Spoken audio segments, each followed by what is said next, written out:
You know the feeling when you walk into your first period science class on a Tuesday, trying to get more rest than Winnie the Pooh during hibernation season, but instead of Miss Dumbledore getting on your meat, being there 0.01 seconds after the bell rings, he passes out permission slips to go on the field trips. That was literally one of the best feelings in school. I got so hyped because I could literally just skip a class doing some BS. They were always hyping up the field trips too. Like they were saying it's gonna be the best field trip I've ever been on. It took them 3 months to set up. They had to go to the moon and tell Jeff Bezos to donate $5 billion so they could go, and we really just went to a museum and compared rocks for 5 hours. But I'm happy I don't have to go to my sine, cosine, tangent classes, because if I have to go to another one of my math classes, you never know, I might turn into a school threat. But really, some field trips were more boring than watching a TikTok video without Subway Surfers in the background. Like for half of them, I had more fun singing Wheels on the Bus go round and round than being on the actual trip itself. I even got the entire lyrics memorized in my head. The wheels on the bus go round and like one time when I was in 2nd grade, they brought us to a park to pick up trash for Earth Day. I mean, it wasn't that bad, but they literally gave us permission slips to bring back home so we could walk 5 blocks away from the school and pick up some trash. Like, I'm not going to give my parents a permission slip to pick up some crackhead's trash that he wanted to eat for his Thursday night dinner,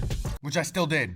Because I need my Thursday night dinner too. I don't even know if it's a normal field trip. I think honestly my school is just trying to make a bunch of BS field trips so they could say they had the most field trips out of any other school. But when it comes to the trips, the chaperones can really ruin everything. Like when it comes to chaperones, it's 50-50. Like half of them are cool, but then the other half of them, I feel bad for whoever parents those are. Like I think they're trying to send us to the military because the school said watch over us so we would get eaten by bears. Like I know you went to ROTC for 1 month in middle school, but chill bro, you're not David Goggins trying to talk to me about who's gonna carry the boats. It is 7:30 in the morning and I'm 7 years old. Like shut up. Oh my god. Like I swear these guys really turned into Napoleon giving us orders like we're back fighting the British. They really made the zoo look like a battlefield. Talking about going to the zoo for a field trip, it was honestly weird. Like the place in the zoo smelled worse than a 300-pound hippo's fat rolls. And for once, I'm not talking about the pretty girl's best friend. Nothing could have prepared me for the first time I walked in there. Half the kids passed out because of how bad the smell was. We really had to find a way to breathe through our ears so we wouldn't have to deal with the smell. But the animals in the cage looked like they would rather get stuck in a room with Jeffrey Epstein than be in that cage. But the best part about the zoo was most definitely the fish. Like without a doubt, I was watching them swimming and it had me going.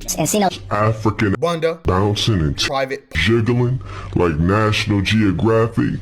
Tall statures, thick thighs, they was blown away. Never seen As I was saying before I got carried away, the zoo was just a crazy field trip, and I feel like everybody's went on it. But you know you can't talk about field trips without talking about the buses, because those buses made the zoo look like it was a ceremony for crowning the king. Because for some reason, as soon as we sit on the bus, we turn crazier than New York crackheads ordering a, hey, let me get a bacon, egg, and cheese, chopped cheese the Aki way. Make sure no bacon, no cheese, no egg. Like I understand why the seats were always ripped up, because I think some kids were swapped for the actual monkeys in the zoo. Like they turned prehistoric. One time, I swear I saw a bite mark in one of the seats. Like they turned into literal feet. I remember one time, I'm sitting on the bus, I'm chilling, I'm just trying to go home, and some kid has some beef and they start fighting on the bus. I don't care about this. I just want it to be quiet so I can go to sleep. But they think, oh, I gotta sit on my beef in front of everybody and look like the tough guy when literally no one's paying attention to. The worst part is they don't know how to fight either. It looks like each other are biting each other like it's a Philly cheesesteak. Another thing is those bus seats are more uncomfortable than EDP's lap with this 3mm defeater. Don't ask me how I know that. Like if I sat on them for more than 20 minutes, my bunda would start to feel more beat up than Lil Nas X after getting the ran through my most dude speeder on world record. Anyway, when I was on the bus, that burned harder than herpes. Okay, let me stop the cat. The worst part about the bus was that these teachers that were teaching us these equations couldn't do some simple math and count how many people were on the bus. Like most of the time, there would be at least one kid getting squished in the back. Most of the time, I was lucky I didn't get put in that position. But sometimes I got done horrendous. One time, I was coming back from a field trip. There were multiple buses, so you know what's supposed to happen is that everyone goes in a bus with your class and they take you home. But what one of the kids decided was that he's a little too fed to listen and he wanted to come on our bus. And I guess when he did that, everyone else said, you know what, if he gonna do it, I'm gonna do it too. And eventually a bunch of people were on the bus who weren't even supposed to be there, and this had to be the one of the times I got done dirty. They had me sitting on the dusty, musty, crusty floor of the bus for a solid 10 minutes before they could figure out who was supposed to be on the bus and who wasn't. And somehow I still was getting squished between two people. They literally turned me into an Oreo. Look, that was not the best bus ride, but it's nothing compared to the horrors I have faced. So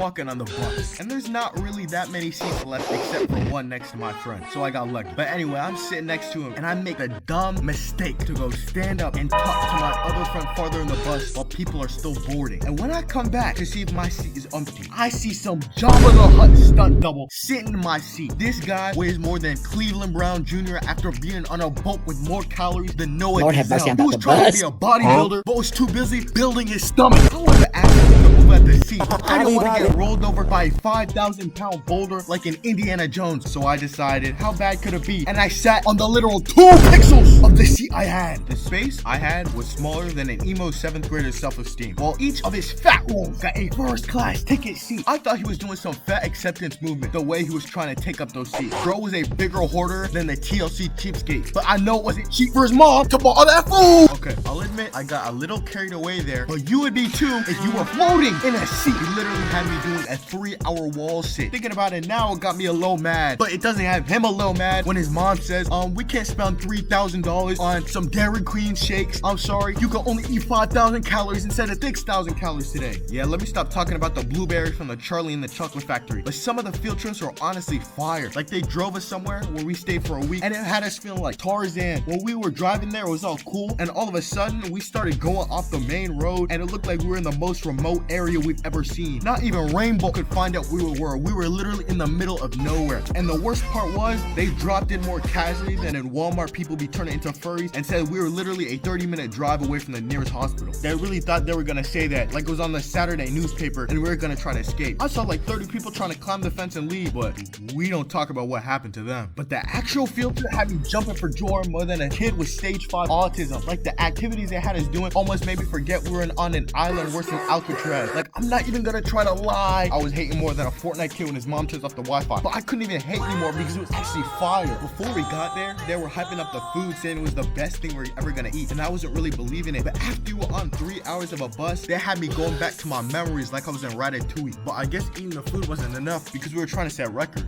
Okay, so a basic rundown of how the meals in the camp work was that it was kind of like a buffet, but not really because they brought you the food, and it felt like you were actually luxury. The only problem was, if you served yourself too much food, you didn't eat it all, then they were gonna have to put the slop in the bucket. Now, being realistic, there were no real consequences for wasting your food, but we were gonna make sure that changed. Now, you could be greedy and take everything, like our friend from the Big Body story, and once you have all this food, you could not finish it.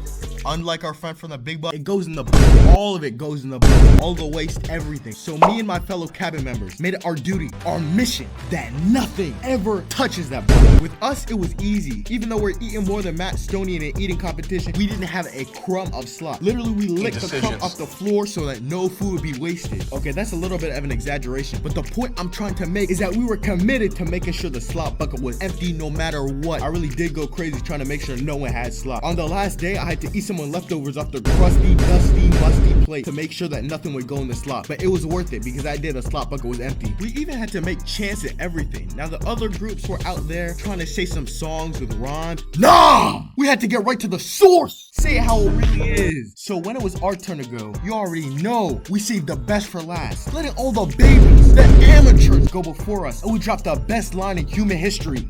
If you get slopped, then you gonna get dropped. And then I know. Thank you. I mean, who needs Kanye, Justin Bieber, Kids Bop? Only person I need is my sweet, glorious king LeBron James. But what made this no slop thing even harder was that we were trying to break world records. Like, we were out here eating as much food as possible because that stuff was so delectable, you thought it was Jenna Ortega's. Yeah! But once we got all that food, we started dogging it faster than Minecraft YouTubers turning into pedos after getting a bag. We had a super team of people at that table. It really looked like the Discord mod squad filled with people bigger than EDP 445 after eating his 20 cupcake, but we had to get the job done. And yes, before you ask, the Big Body from the Bus story was here to join us because I knew for a fact that was a dream come true. Although I think it was a mistake because he started eating the table too. But I guess he had to hit his calorie goal of 20 million. But I'm not gonna question it because I don't want him installing the Big Body tag and taking 150% of the food on my plate at all times. But the stuff we did at the camp was fun. One time they had us in some sort of lake, and I decided that it was gonna be our turn to turn into the Crap Brothers from Wildcrats, because even though I saw the water was darker than my heart when she makes me go on my villain arc, I wanted to see what was in it. I was stepping around, and all of a sudden I feel the ground suck down on me.